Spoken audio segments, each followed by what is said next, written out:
ലോക്സഭാ തെരഞ്ഞെടുപ്പിന് ഇനി ഏതാനും നാളുകൾ മാത്രമാണ് ബാക്കിയുള്ളത്. അതുകൊണ്ട് തന്നെ നിർണായകമായ രാഷ്ട്രീയ നീക്കങ്ങൾ എന്തൊക്കെയാണ് ഏവരും ഉറ്റുനോക്കുകയാണ്. നമസ്കാരം, എല്ലാ പ്രേക്ഷകർക്കും ലെമൺ ന്യൂസിലേക്ക് സ്വാഗതം. പത്മജ വേണുഗോപാൽ കോൺഗ്രസ് വിട്ട് BJPയിലെത്തിയതിന് പിന്നാലെ ഇനി അടുത്തതാര് എന്നുള്ള ചോദ്യമാണ് ഉയർന്നത്. ഇതിനോടകം സിനിമാ മേഖലയിൽ നിന്നും നിരവധി പേർ BJP ക്യാമ്പിൽ എത്തിക്കഴിഞ്ഞിരിക്കുകയാണ്. രാഷ്ട്രീയ രംഗത്തു നിന്നും കൂടുതൽ പേർ BJPയിലേക്ക് എത്തുമെന്ന് ഏറെക്കുറെ ഉറപ്പായിരിക്കുന്നു. അത് കോൺഗ്രസിൽ നിന്ന് മാത്രമല്ല, CPMൽ നിന്നും നേതാക്കന്മാർ ഒരുപക്ഷെ ഈ തെരഞ്ഞെടുപ്പിന് മുൻപ് എത്തുമെന്നുള്ള സൂചനകളാണ് ഏറ്റവും ഒടുവിൽ പുറത്തുവരുന്നത്.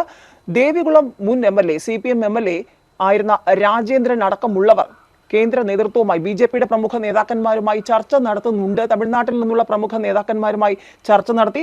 കേരളത്തിലെ നേതാക്കന്മാർ രാജേന്ദ്രന്റെ വീട്ടിലെത്തി ചർച്ച നടത്തി. അധികം വൈകാതെ രാജേന്ദ്രൻ BJP ക്യാമ്പിലേക്ക് എന്നുള്ള ചർച്ചകൾ. ഇതിനിടയിൽ കോൺഗ്രസിൽ നിന്നും അസംതൃപ്തരുടെ ഒരു പട്ടിക, കൂടുതൽ പേർ ഈ വരുന്ന തെരഞ്ഞെടുപ്പിന് മുൻപോ അതിനുശേഷമോ BJPയിൽ എത്തുമോ എന്ന് ഇവർ മുറ്റുനോക്കുമ്പോഴാണ് പത്മജ വേണുഗോപാൽ ഒന്നല്ല രണ്ട് കടുകെട്ടിപ്പണി കോൺഗ്രസിനും പ്രത്യേകിച്ചും സ്വന്തം സഹോദരൻ കൂടിയായ K മുരളീധരനും നൽകിക്കൊണ്ടാണ് BJPയിൽ എത്തിയിരിക്കുന്നത്. ഏതായാലും രാഷ്ട്രീയ ചാണക്യൻ ഫേസ്ബുക്കിൽ വന്ന കുറിപ്പ് തുറന്ന ചർച്ചകൾക്ക് വഴിവെച്ചിരിക്കുകയാണ്. അതിങ്ങനെയാണ്: പത്മജ പണി കൊടുത്തത് പ്രധാനമായും രണ്ട് പേർക്കാണ്. ഒന്ന്, പ്രതാപൻ.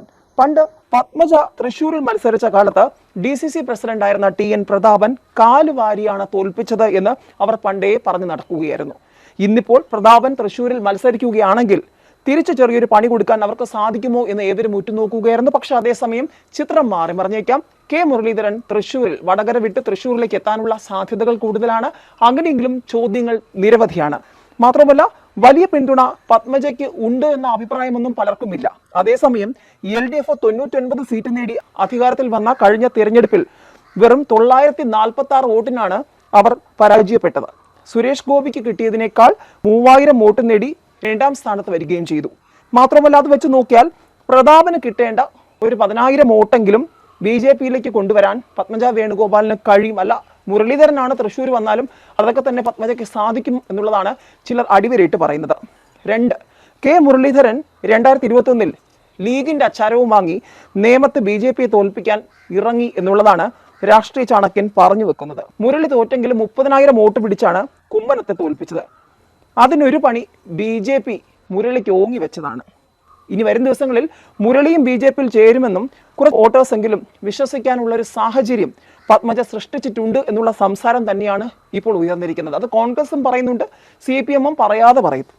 സ്വാഭാവികമായും വടകരയിൽ ശൈലജയ്ക്കെതിരെ മുരളി നിന്നാൽ ഇനി നന്നായി വിയർക്കേണ്ടി വരും. അതല്ല, തൃശ്ശൂരിലേക്ക് വന്നാലും സ്ഥിതി വ്യത്യസ്തമൊന്നുമല്ല.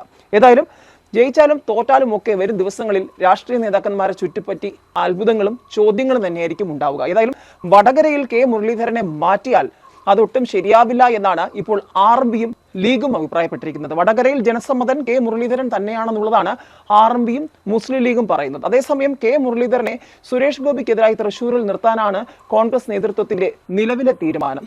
മറിച്ചൊരു സാഹചര്യം ഉണ്ടായാൽ വടകരയിൽ സ്വാഭാവികമായും CPMന്റെ കോട്ടയാണ്. അവിടെ കുറെ ചോദ്യങ്ങൾ വരും ദിവസങ്ങളിൽ മുരളീധരന് ഇപ്പോഴത്തെ സാഹചര്യത്തിൽ ഉയർന്നു വന്നേക്കാം.